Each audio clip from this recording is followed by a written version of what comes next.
સુરત શહેરના પાંડેસરા વિસ્તારમાંથી પોલીસે ડિગ્રી વગરના 15 ડોક્ટરોને ઝડપી પાડ્યા છે। બોગસ ડોક્ટરો ક્લિનિક ખોલી લોકોના જીવ સાથે ચેડા કરી રહ્યા છે તેવી જાણ મળતા પોલીસે ક્લિનિક પર ડમી દર્દીઓ મોકલીને તપાસ કરાવતા સત્ય હકીકત બહાર આવી છે। વધુ પૂછપરછ કરતા જાણકારી મળી કે બોગસ ડોક્ટરો પહેલા દવાખાનામાં પટ્ટાવાળા તરીકે નોકરી કરતા હતા, ત્યારબાદ દવામાં ખબર પડવા લાગતા પોતાનું ક્લિનિક ખોલી દવાખાનું ચાલુ કર્યું હતું। આ સાથે પોલીસે તમામ ડોક્ટરોની ધરપકડ કરી વધુ તપાસ હાથ ધરી છે। સુરત શહેરમાં મહેરબાન પોલીસ કમિશનર સાહેબને કેટલીક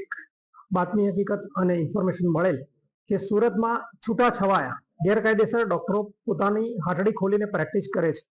જેના ભાગરૂપે સાહેબે સૂચના આપતા સેક્ટર 2 સાહેબ અને ઝોન 4 શ્રી વિજય ગુર્જર સાહેબના માર્ગદર્શન હેઠળ અમો તથા પાંડેસરા ટીમે બમરોલી રોડ પર તથા વડોદ ગામમાં સર્વે કરેલ, જેમાં કેટલાક તબીબો નકલી હોવાનું તથા પોતે અગાઉ કોઈ પ્રેક્ટિશનર ડોક્ટરને ત્યાં પ્રેક્ટિસ કરી હોય અને પટાવાળા તરીકે કામ કરેલો હોય અને કામ કર્યા બાદ પોતાનું ક્લિનિક ખોલીને બેસી ગયેલાની હકીકત જણાવેલ,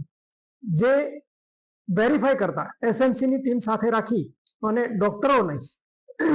વેરીફાઈ કરતા 15 ડોક્ટર ખોટા હોવાનું પ્રાથમિક રીતે મળી આવે। જે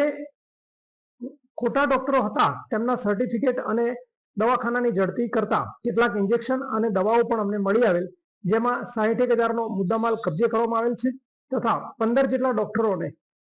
ધરપકડ કરવામાં આવી છે અને આ ડોક્ટરો પોતે પ્રાથમિક ધ્યાન મેડિકલનું ધરાવતા હોવાને આધારે લોકોને સેવા આપતા હતા, જે ખરેખર કાયદાકીય રીતે ખોટું છે અને લોકોના હેલ્થ સાથે ચેડા કરી રહેલા હતા। જેના ભાગરૂપે પાંડેસરા પોલીસ ટીમ તથા મ્યુનિસિપાલિટીની સંયુક્ત ટીમે ગઈકાલે 15 ડોક્ટરોને એરેસ્ટ કરી કાયદેસરની કાર્યવાહી કરેલ છે અને ફરીથી તે લોકો આ પ્રકારનો વ્યવસાય સાથે ન જોડાય તેની ખાતરી પણ લેવામાં આવેલ છે।